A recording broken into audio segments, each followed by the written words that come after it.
And away from the Patrai prison area, we move on to the Seaplane Harbour Museum. And what we've got outside here is an interesting sight. Just been reading a little bit about this. It's called a bascule light. Never heard of a bascule light, but about 400 years ago, a guy invented this, a forerunner of the modern day lighthouse. But yeah, it had a short life, I guess, but was useful for locations where they didn't have the funds or the capability of constructing an actual stone lighthouse. How effective it was, can't imagine. But yeah, a bascule light. There's a reconstruction of one. 400-year-old technology, and it might still work. Up there at the end of the pier, we've got what appears to be a former steam vessel, which got converted into a Coast Guard vessel, began its life over in America, ended up in Estonia, and yeah, if you fancied walking around that ship and any of the other ships here, then access is only with a museum ticket, but the museum ticket costs 15 euros. And the museum's actually not open for a couple of hours either. So the combination of those two facts means that on this occasion, there'll be no visit for me to the interior of any of the ships or submarines or the main museum spot. Oh, Bertie Wooster is having a woof. So never mind, it wasn't actually on my list of things to see and do today anyway.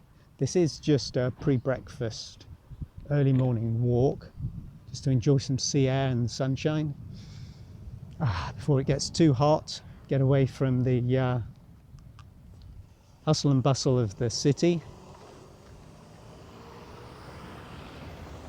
And apparently there were more ships and even a submarine on view outdoors here, but for their benefit probably, perhaps, the museum's taken some of those vessels inside to protect them against the elements, because obviously it's a savage winter here up on the Baltic coastline, and although these vessels are built for all kinds of outdoor conditions, it does help to preserve some of them if you can house them indoors. Perhaps some of the older, more frail ones, which have been eaten away to some extent by rust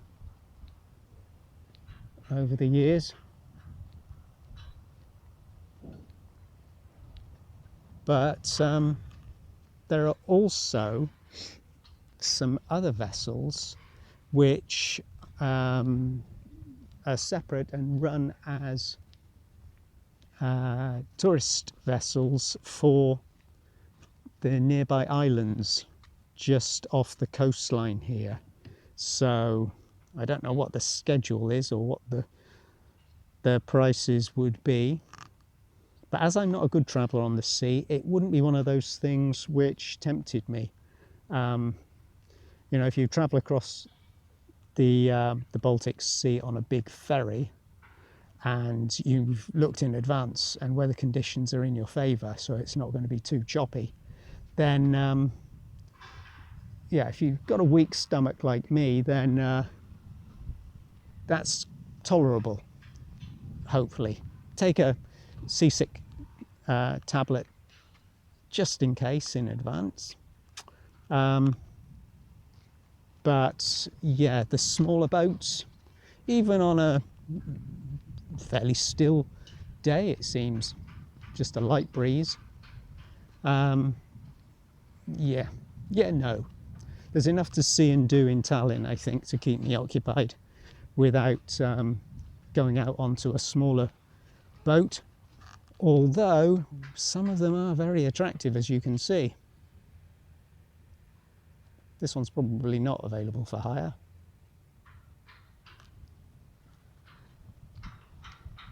And these are definitely enjoying a well-deserved retirement. There's a border guard vessel up there.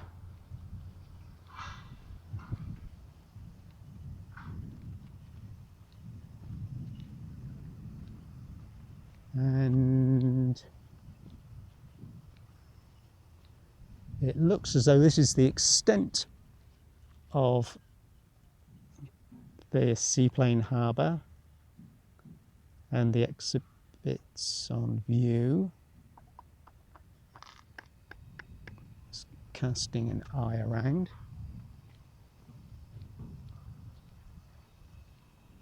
But still a nice distraction. Take your mind off the fact that you haven't had breakfast yet.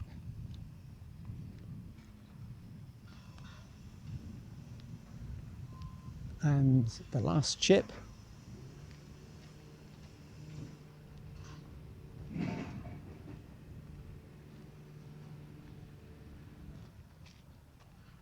Linnahall. Over here we've got a city of igloos, or a little settlement of igloos. Wooden igloo-shaped buildings. And I see it's Igloo Park. I doubt if there are Eskimos living in there. Lots of modern construction, so there's plenty of money in Tallinn, clearly. For those wanting to live with sea views in modern apartments. And Igloo Park consists of cafes, bars, saunas, a toilet, some offices, and numerous igloos. So again, I imagine this is a summer-only spot, but a different one, and somewhere to get away from it all. And here we see what the igloos look like inside. Well, perhaps you can stay overnight. There's a bed by the look of it.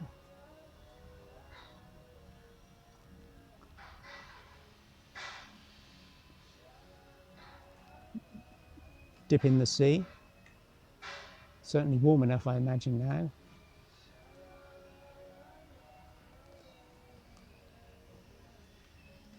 So, a mini little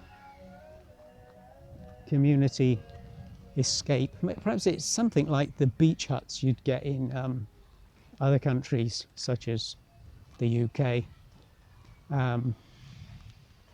where people live in the main home but like to have a separate little beach hut where they can come in the summer, and hasn't got the main facilities of gas, electricity and water, but you can still enjoy having whole day at the beach with something a bit more substantial than an umbrella to shade you from the sun.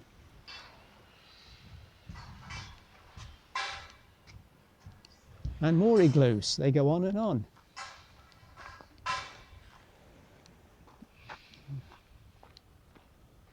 And a couple of boats as well.